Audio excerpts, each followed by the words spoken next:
Welcome back, readers. It is the 6-month check-in or they call it the mid-year check-in or something like that. I've always done this on Bookstagram, but I decided obviously to do it on my BookTube channel, and I love stats. I like seeing my progress. I like seeing how I'm doing. I love seeing numbers. I'm an Excel sheet type of girl, and I love the numbers. So I'm going to share those numbers with you.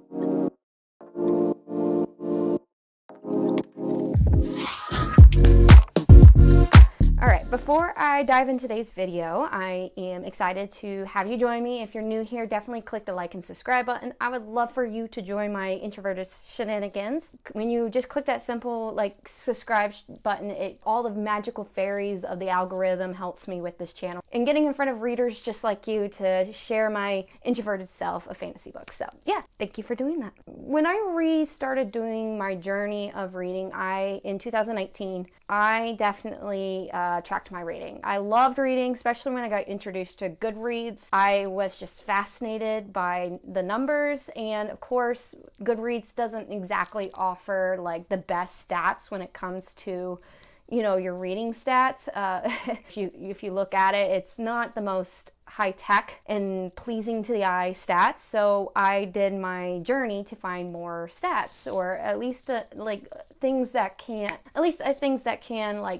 give me the numbers that will make it fun for me. So I created my own Excel sheet. I love that. I have all kinds of different stats that marks my reading, and then I discovered StoryGraph, which is a beautiful place to find your stats for reading every single day, every month, and they just introduced some new features on the app if you actually want to go take a look. StoryGraph is independently owned, so I like that. I like how it just supports my weirdness for the stats of reading. So anywho, let me get into it. If you let me know in the comments below how you like to track your stats, because I'm always up for finding new ways to do it. I am a nerd. I love it. I embrace it. So yeah, let me know below. My total number of books read so far is 76 books. My total pages read is 30,746 pages. And on average, I read a day is 174 pages a day. And you'll check in the graphs above or beside me from StoryGraph. I tend to definitely lean towards the fantasy genre. Of course, this is a fantasy book channel. And then you can also see that romance is my second option that I technically lean on, and young adult, which is surprising to me to have so many young adult books that I've read. I don't know how it technically gets categorized. I tend to lean towards adult fantasy romances or adult fantasies, so me picking up young adult makes me wonder if things are getting categorized incorrectly, but I can't spend all day on that. On my own personal graph, I have most of the genre that I read is obviously fantasy, and it's about 55% of the books that I read. Obviously, I love fantasy. Fantasy is my heart, so that graph is not going to change. So what I also like to keep track is my formats. Does it prevalent to anything that I do these days? No, I just like to know what I gravitate towards, and it looks like paperback is my main format. Yeah, I know there's technically physical copies, audiobooks, and ebooks, but I personally like to separate paperbacks and hardbacks for some reason. I don't know why, but it's my quirk. I'm going to live by it. But I've noticed that through this and through my reading preferences over time, I do prefer a paperback book. I love that. I don't like how hardback covers, especially the thick books, give you hand cramps, and I just like the feel of a paperback book. I have recently developed that opinion, and I'm excited about that. So, of course, according to my percentages, 43% is paperback, 26% is ebooks, 8% is audiobooks, and 22% is hardcover. So, and just to do some random stats, is that it takes me on average about 10 days to read each book. The average page length that I read is about 405 pages. I listen to audiobooks 9 days, 4 hours and 27 minutes worth of audiobooks. That's a lot. 9 days so far. And on average, I read about 5,124 pages a month, and I read about 13 books a month. This is significantly a lot less than last year. I was definitely reading a lot more, but because I think I've gotten a lot busier with my real life job, and obviously balancing a BookTube channel and previously my podcast, that I cut back quite a bit in reading. And unfortunately this year too, I really got sucked up in social media, like the Bookstagram and everything. I got introduced to Book Talk, and I was spending majority of my time on those apps, just being sucked away on like the requirements, on, engagement groups and everything. And instead of spending like 2 hours reading, I would spend 2 hours on social media. That's how unhealthy it was. So I think in the last month and a half, I actually cut back drastically. Like I spend maybe no more than 30 minutes a day on these apps, and it made a big difference to me mentally. And I've noticed that I'm reading a lot more, and I'm enjoying these books more. And another thing too is that I'm taking my time a little bit more on it. Even though I'm reading more books, I'm taking my time in soaking up the material and what is happening. And if I'm confused about something or a detail, I would just go back to it. So I'm enjoying the process now that I cut back social media. I typically read books between 2020 and 2023 just because that's the books that I've been gravitating towards. If it's early 2000s or something, I don't normally gravitate towards it. It's a lot of the new published books that I've noticed that I've been like, all right, let me hone in and read those. And I'm very proud of this. 46% of what I read is indie authors. I wanted a goal in the beginning of the year to read more than 50% of the books that I have indie authors. So 46% is pretty good for halfway down the year. I'm going to try to raise it up just a little bit more just to see if I can get that and a little higher, because I've just been finding that I've been enjoying these indie authors books, and they've been coming out with so many good ones lately that I feel so overwhelmed with all the good books that are coming out lately by indie authors. And okay, so yeah, hopefully I'll get them all. So my average rating is 3.76. Normally in the past I would average well over 4.0, but I haven't been so like freely giving out 5 or 4 stars. And I've been telling myself it's okay to give 3 stars or 2 or 1 star if I didn't like the book or I DNF'd it, because I just have to be honest with my opinions, and I don't want to feel like I'm giving out these high-ranking ratings just because I'm like worried about hurting people's feelings. And in theory, yes, I do try to make sure I rate it fairly, but I have just been being more honest with my ratings. So that is reflecting in it, and I'm trying to not be too picky. It's like a balance, like a seesaw effect for me. I can tend to lean too heavily on one way or too heavily this way, so I'm trying to find a good way to meet in the middle on my rating system. So I'm still working on that, how I rate. So so far I gave about 21 books of 5 stars, 31 books 4 stars, 13 books 3 stars, 7 books 2 stars, and 4 books 1 star. So the longest book that I've ever read is House of Flame and Shadow by Sarah J. Maas, and that was 848 pages. And Iron Flame kind of competed with that on the longest book I ever felt like I read. I know Iron Flame beats word count. The House of Flame and Shadow beats page number, and they were both like really daunting and was not my favorite books.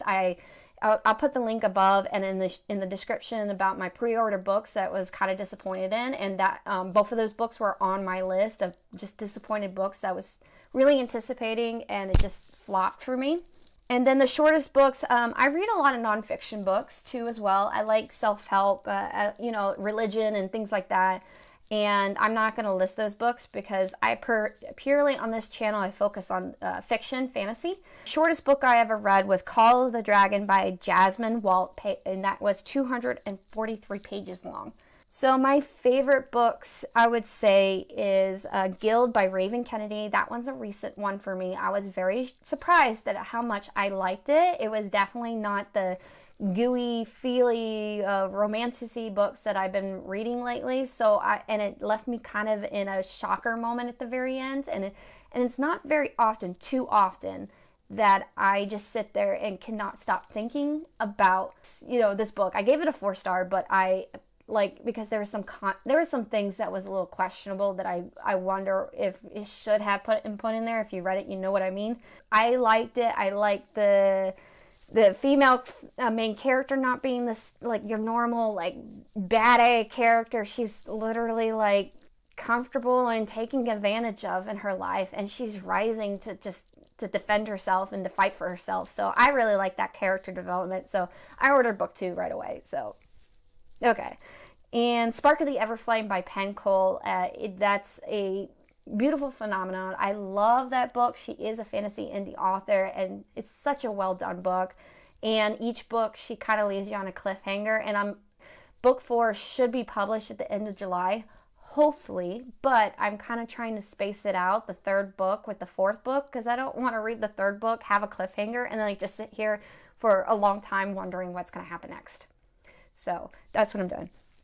And then When the Moon Hatched by Sarah A. Parker, that one was really good. It was a good mixture of a kind of a epic fantasy and a romantasy all in one book, and I really liked that, and I like how it ended. So I love it when there's just that unknown of what's going to happen next with fantasy books. So that one was very good. And Dark Shores and Stolen Songbird by Danielle Jensen. I am a Danielle Jensen fan. These were her 2 earlier works, and I really liked them just because Stolen Songbird, it has to do with trolls, and that's just not a normal mythical creature that you deal with on a regular basis.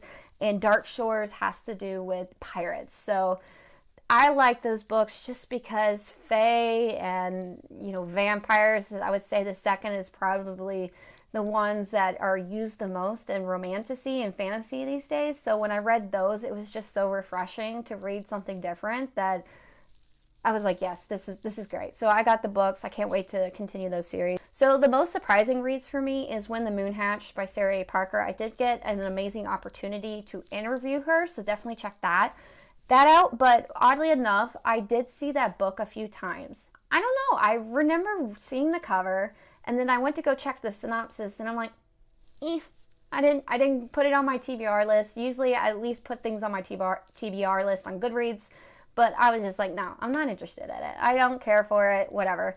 So when Avon Books actually approached me to review her book, if they, gave me a copy, I was like, oh, okay, fine then, I'll give it a try. Because I was just like, I don't know why, but I just still was like, oh man, this is...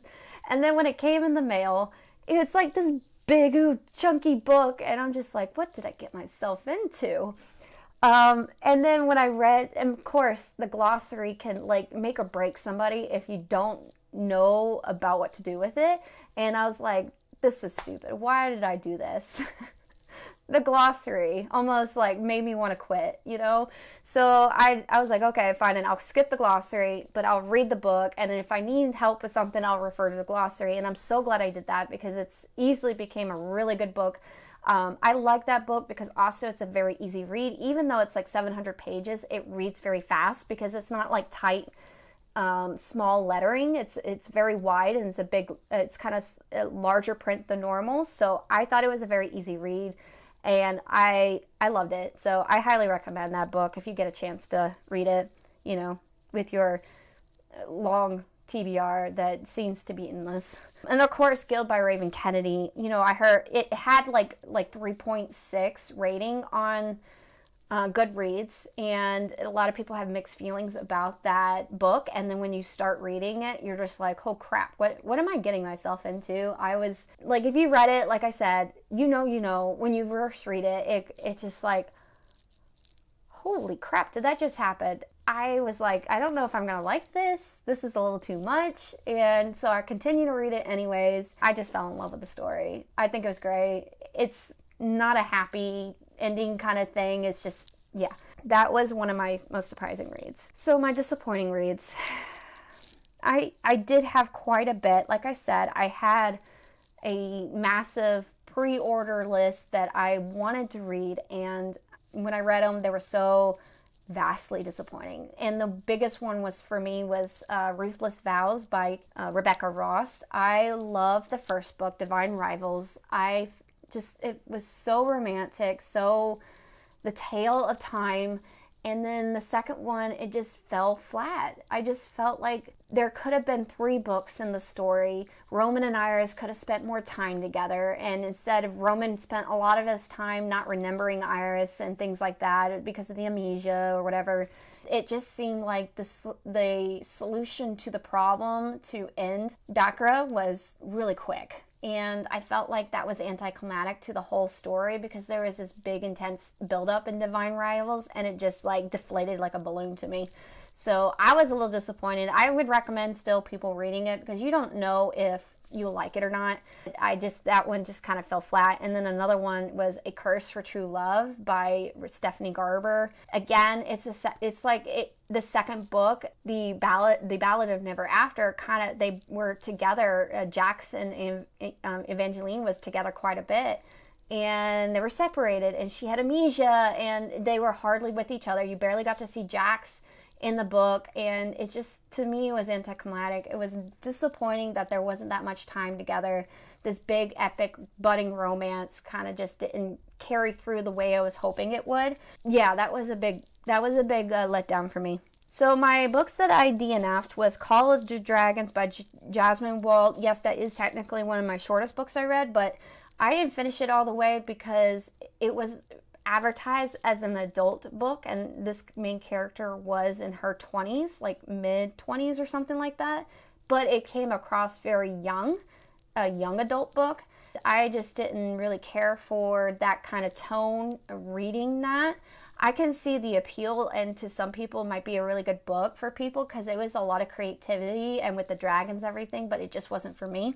And Draw Back the Moon by PC Cast. That was an arc that was given to me, and that was another disappointment because I loved that series that they wrote. So PC Cast and Kristen Cast, they wrote the House of Night series, and really long. I think it has 12 books in it. To me, it was like overdrawn. Okay, but it was still good. But then when you read the Draw Back the Moon, I personally felt like it was a little all over the place. It had a lot of similarities to Harry Potter. I love Harry Potter, but when I was kind of feeling like I was looking into the mirror of that scenario, then I was kind of like turned off by it. And then I just had a hard time connecting to the male main character of the story. It felt like I was diving into the girl's point of view, and then when it got to his, I just felt like I was reading a cardboard box, and I just wasn't really connecting. And there was a lot of like environment descriptions, building descriptions, and there was a lot of like dialogue with that, and then hardly interactions. A lot of show not tell, or I don't know how they say that, but it was a little disappointing for me on that one. So the authors that I discovered so far this year is Penn Cole, Scarlett St. Clair. I am like not loving the smut level in her books, but I do like her storytelling. I like how she writes. I like just the way she tells a story. I've been liking everything that she's written so far. So yeah.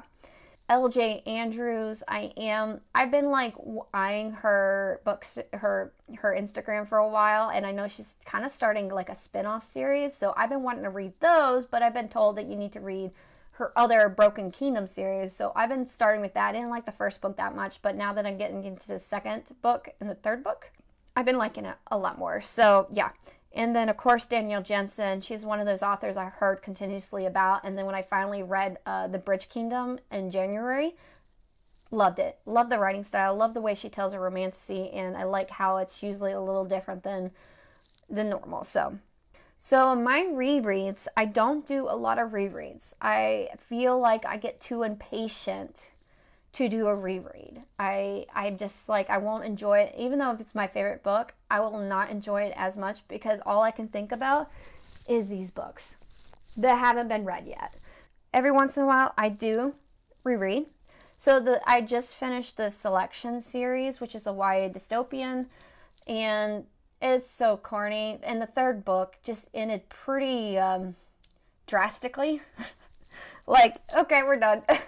Like, you know, but I thought it was really good. It's an easy read. I listened to it on an audiobook and I just enjoyed it. It was just one of those guilty pleasure reads. You just don't think too hard about it. You just enjoy it, right? Kingdom Keepers by Ridley Pearson. That is a series I read a long time ago. I never finished it, so I'm determined to finish it, this series. It's based on Disney, and it doesn't make sense, but I like it. It's a good guilty pleasure read. I guess the guilty pleasure reads are the only rereads I do. And then, of course, I'm doing Throne of Glass by Sarah J. Maas. I am slowly getting through those, and I'm enjoying that. I'm liking it a lot more than I did the Court of Thorn and Roses, but I haven't read Court of Mist and Fury yet. And that one's been like the romantasy of romantacies to me, so I'm a little afraid to dive into it and not like it as much as I used. I want to read that book again, but I'm so impatient that I don't want to read it. But I don't want to listen to audiobook because I reread it again as if it was my first time because it's been so long since I read it. So, conundrum. So my reading challenges, I don't do too many. I think the only reading challenges I do is like literally the Goodreads challenge. And that is like how many books you read in the year. And I do that on StoryGraph as well. And it's I'm 76 books out of 150, which puts me 4 books ahead on my goal. I do have 2 challenges, TBR challenge that I have on my my blog and on StoryGraph. I'll put those links in the description as well. Definitely check those out. I am also going to, after this video, in this video description, I will be releasing one more challenge to finish out this year strong. So it's like you do a TBR pick from each month to the end of the year. So definitely look that up because that one's kind of fun. I'm actually going to think about doing that too as well. So book recommendations, definitely Spark of the Everflame, Over the Top, Spark of the Everflame.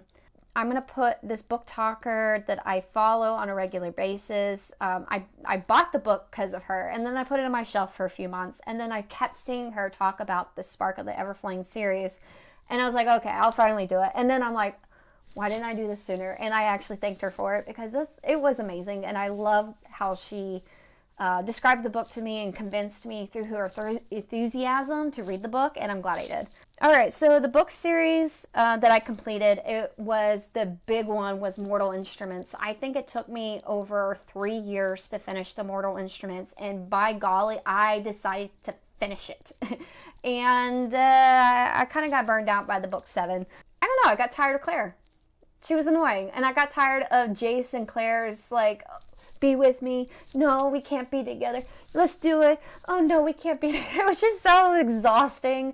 And then they changed the bad guy halfway through and he tried to make him evil, but he wasn't that evil. He just seemed like crazy and sadistic. And I just lost interest through it. I've been holding off on the other series. From what I hear, those series like The Clockwork Princess and things like that is a lot better. So I'm hoping those series will kind of redeem itself. But yeah, I'm not a big fan of Mortal Instruments. I'm sorry. I'm not. And I finished Crave, the Crave series by Tracy Wolff. Yeah, I have some opinions about that. I think that should have been 4 books with a novella.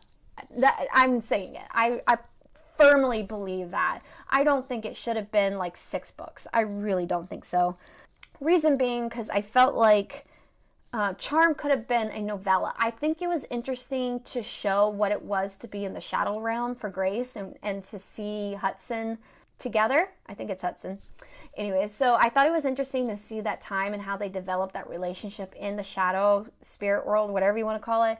But I felt like with it being like 600 pages was a little unnecessary and a little overdone. I don't think it was just too much. And I think if it was like a nice 200-page novella, I think Tracy Wolff would have like delivered that story with such an impact. And I get to see that side of what happened between them. And then of course, Cherish was like as if she's trying really hard to continue the series and to add more points to the storyline, when I felt like at book 4 she could have just ended it. And I think it was well rounded, and I forgot the way that she decided to continue on the story, I forgot about that character. And I was like, oh, we're talking about this. This is why we're doing a 6th book right now. If I were to like unhaul my books, I would do Charm and Cherish and keep the rest. I like the rest.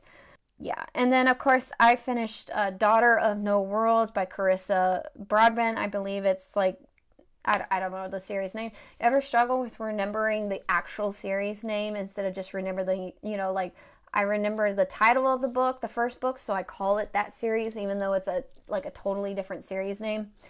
Anyway, so yeah, I felt like those were a little bit long, but I love the storytelling. I like the multiple POVs that eventually evolved to, and I just liked how the conflict of the story really evolved in the 3rd book and really came to its conclusion. Really glad I finished it. It took me 2 years to finish it, but I love that series. I don't know if I'll reread it anytime soon, but yeah. So my unfinished series, of course, is Throne of Glass, which is my reread. Dark Shores and Stolen Songbird by Danielle Jessen.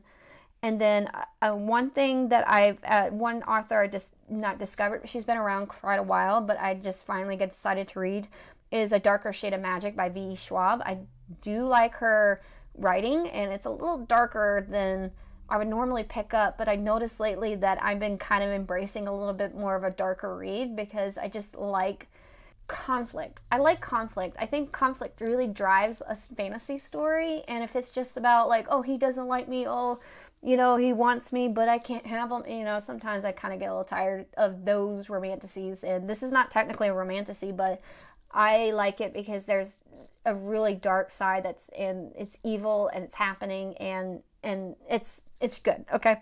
So, and then the last one is Blood Mercy by Bella Roth. I really like her take on vampires, and it's like the vampires are actually the good guys in this story.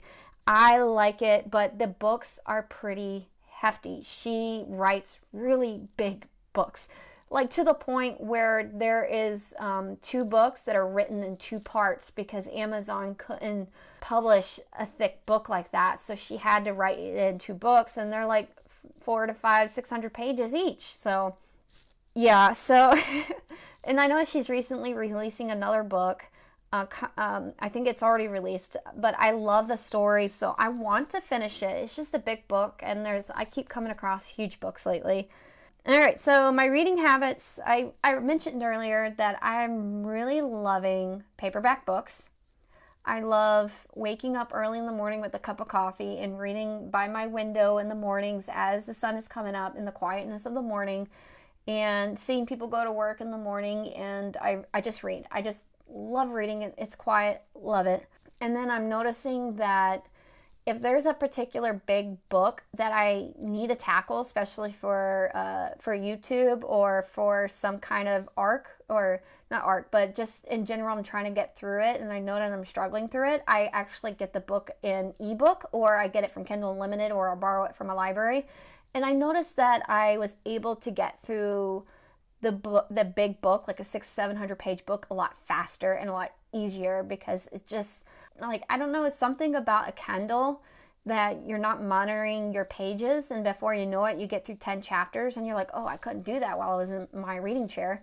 So I've been finding that has been such a big help. That's a tip if you're trying to get through books, like your physical books, a little bit quicker, is to get it in an ebook and try to read it through that way as well. And sometimes I do like listen to my physical books on audiobook, but there has been times, I noticed this, that if I listen to an audiobook and I'm not jiving with the narrator, I would immediately, okay, I'm not doing it. Or if I notice that I want to experience the magic in a physical book, I will stop the audiobook, return the book to the library, and then reserve it for the physical book experience. I'm pretty serious about that. I'm jiving with my vibes. So let me know in the comments below if you have a fantasy or romantasy that you absolutely would recommend that I read based on some of the books I gave you. I would love to hear it. I'm always wanting to find new books, so I'd love to hear your suggestions. Let me know below. So the upcoming reads that I have was the Plated Prisoner series. I'm very sold on the series, and so I've already got book 2, and I'm going to read it. I want to finish the series. I definitely want to increase my indie authors. I find that I have been enjoying what they've been writing, and I want to support them, so that's what I want to do. And obviously my big goal is to read a lot more of my physical copies of books. Now, that said, I've been kind of embracing, like, look, I'm not going to read all of them fast enough, so I'm going to buy books that I'm really interested in so I can keep reading. And yeah, I'm excited about my reading journey. I love my stats. Let me know some of your favorite stats, and let me know how much you read so far this year. I'd love to hear it. I'd love to celebrate with you. All right, well, thank you for joining me, readers. Bye.